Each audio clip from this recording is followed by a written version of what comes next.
रवीश कुमार पत्रकारिता की दुनिया में एक ऐसा नाम है जिसने अपनी ईमानदारी और साहस से एक अलग पहचान बनाई है। फिर भी कुछ लोग रवीश कुमार की पत्रकारिता पे सवाल खड़ा करते हैं और खास करके वो लोग जो प्रो बीजेपी हैं। ये लोग रवीश कुमार को एंटी मोदी मानते हैं, जिसकी वजह से एंटी इंडिया या एंटी नेशनल का भी खिताब रवीश कुमार को दे देते हैं। अब देखने वाली बात यह है कि क्या रवीश कुमार की सरकार से सवाल पूछने वाली छवि 2014 के बाद बनी है या 2014 से पहले भी रवीश कुमार सरकार से सवाल किया करते थे। रवीश कुमार का जन्म 5 दिसंबर 1974 को बिहार के जितवारपुर गांव में हुआ। रवीश कुमार का पूरा नाम रवीश कुमार पांडे है। रवीश कुमार की high schooling Loyola high school Patna से हुआ और यह हाई स्कूल की पढ़ाई कंप्लीट करने के बाद आगे की पढ़ाई करने के लिए दिल्ली चले गए। वहां इनका नामांकन Deshbandhu college of Delhi university में हो गया। रवीश कुमार ने Indian institute of mass communication से हिंदी जर्नलिज्म में स्नातक डिप्लोमा भी किया है। वह एक होनहार स्टूडेंट तो थे, लेकिन ज्यादा बातें नहीं करते थे। अपने कॉलेज के दिनों में उन्होंने सिविल सर्विसेज की भी तैयारी की थी, लेकिन किसी कारणवश अटेम्प्ट नहीं कर पाए थे। Indian institute of mass communication से हिंदी जर्नलिज्म में डिप्लोमा कंप्लीट करने के बाद 1994 में भारत के पॉपुलर हिंदी चैनल एनडीटीवी से उन्होंने अपनी पत्रकारिता कैरियर की शुरुआत की। उनके अपने काम के प्रति डेडिकेशन और हार्डवर्क की वजह से जल्दी ही उन्हें प्रमोट करके सीनियर डायरेक्टर बना दिया गया। उन्होंने कई शानदार और लोकप्रिय शोज किए, जैसे कि देश की बात, हम लोग और प्राइम टाइम। 2014 से पहले मीडिया को अलग अलग वर्गों में नहीं बांटा गया था, लेकिन 2014 में बीजेपी के सत्ता में आने के बाद मीडिया को 2 मेजर ग्रुप्स में बांट दिया गया। एक प्रो मोदी, जो प्रधानमंत्री मोदी और बीजेपी का 24/7 गुणगान करती है, और दूसरे एंटी मोदी या एंटी बीजेपी, जो सरकार से सवाल पूछती है। रवीश कुमार को एंटी मोदी वाले ग्रुप में रखा गया क्योंकि रवीश कुमार बड़ी बेबाकी से सरकार से सवाल करते हैं। रवीश कुमार पर फिर यह इल्जाम लगाया जाने लगा कि यह कांग्रेस की जब सरकार थी उस वक्त सरकार से सवाल नहीं करते थे, और बीजेपी के सत्ता में आने के बाद इनकी पत्रकारिता बदल गई है। तो आइए देखते हैं कि क्या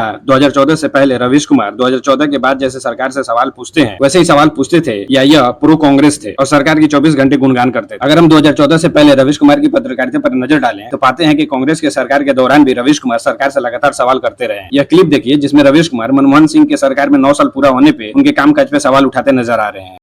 हमारे जो प्रधानमंत्री हैं ... रिक्त स्थानों की पूर्ति करें, फिल इन द ब्लैंक्स। नमस्कार, मैं रवीश कुमार। आज यही करेंगे। इन दिनों एक सरकारी गाना चल रहा है, मीलों हम आ गए, मीलों हमें जाना है। इस गाने में एक निराकार सफर की कल्पना है। पता नहीं चलता कि पिछले 9 साल में कहां से चले आ रहे हैं और कहां जा रहे हैं। इस गाने का कल्पित सफर हक पर जाकर खत्म होता है, यानी आप अपना हक मांगा कीजिए जो केंद्र सरकार की तरफ से दे दिया गया है। गाने की इस एक तरफा व्याख्या की गुस्ताखी करते हुए यह भी बता दूं कि फेसबुक पर, ट्विटर पे पैरोडी बन रही है कि मिलियंस हम खा गए, मिलियंस हमें खाना है। जो भी हो, बुधवार को मनमोहन सिंह एक प्रधानमंत्री के रूप में 9 साल पूरा कर रहे हैं। इन 9 सालों में उनकी छवि में बदलाव भी है और निरंतरता भी होगी। अब इस क्लिप पे नजर डालिए जिसमें रवीश कुमार कांग्रेस सरकार द्वारा पेश किए गए बजट पर सवाल करते नजर आ रहे हैं। नमस्कार, मैं रवीश कुमार। क्या यह बजट चिदम्बरम के 2008 के चुनावी बजट की तरह ही चुनावी रहा? अगर चिदम्बरम ने चुनावी योजनाओं पर दिल खोलकर पैसे नहीं बरसाए तो क्या उन्होंने बाजार को खुला मौका दिया है? जो बजट पेश हुआ है उसमें 2014 की तैयारी कितनी है और 2013 की मजबूरियां कितनी? पहले से चल रही जिन योजनाओं में चिदम्बरम ने पैसे दिए हैं वे पहली नजर में बढ़े हुए तो लगते हैं, मगर मुद्रास्फीति और पिछले बजट से तुलना करने पर बहुत ज्यादा नहीं लगते। मध्यम वर्ग के हिसाब से इस बजट में राहत यही है कि टैक्स के ढांचे में कोई बदलाव नहीं हुआ, मगर महंगाई कम होने के भी आसार नजर नहीं आते। अब इस क्लिप पर भी नजर डाल लीजिए जिसमें रवीश कुमार डायरेक्ट मनमोहन सिंह से सवाल करते नजर आ रहे हैं।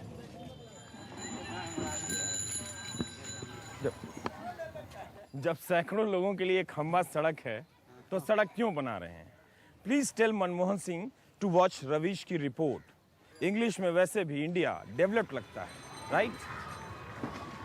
मगर हिंदी में देखिए, भारत की साक्षरता दर को बढ़ाने के लिए ये बच्चे कैसे इस खंबे से नाले को पार कर रहे हैं और इनके पापा लोग इंडिया की जीडीपी बढ़ाने जा रहे हैं। गंदगी के इस सौंदर्य शास्त्र को दिखाने से पहले ये बताना चाहूंगा कि मैं कहां हूं। मैं कापासेड़ा गांव में हूं। दिल्ली का एक गांव है जो हरियाणा बॉर्डर से लगा है। रवीश कुमार का यही रवैया 2014 के बाद भी रहा है और वो लगातार भारत के उज्जवल भविष्य के लिए सरकार से सवाल करते रहते हैं। नमस्कार, मैं रवीश कुमार। प्रधानमंत्री नरेंद्र मोदी जब भी इंटरव्यू देते हैं पत्रकार कंफ्यूज हो जाते हैं कि यह इंटरव्यू है या कुछ और है। आप जानते हैं कि 10 साल तक प्रधानमंत्री रहने के बाद भी नरेंद्र मोदी ने एक भी खुली प्रेस कॉन्फ्रेंस नहीं की है। वो इंटरव्यू भी देते हैं तो वहां जमीनी पत्रकार नहीं होते।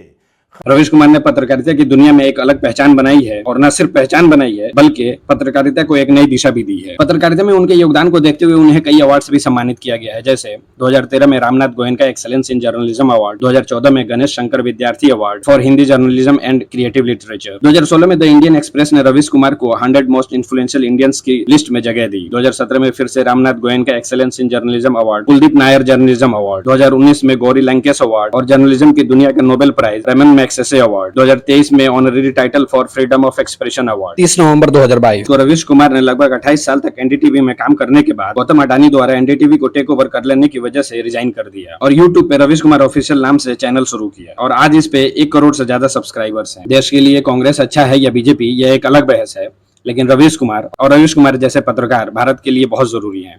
अगर वीडियो अच्छी लगी हो तो प्लीज लाइक करें और चैनल को सब्सक्राइब करें। धन्यवाद।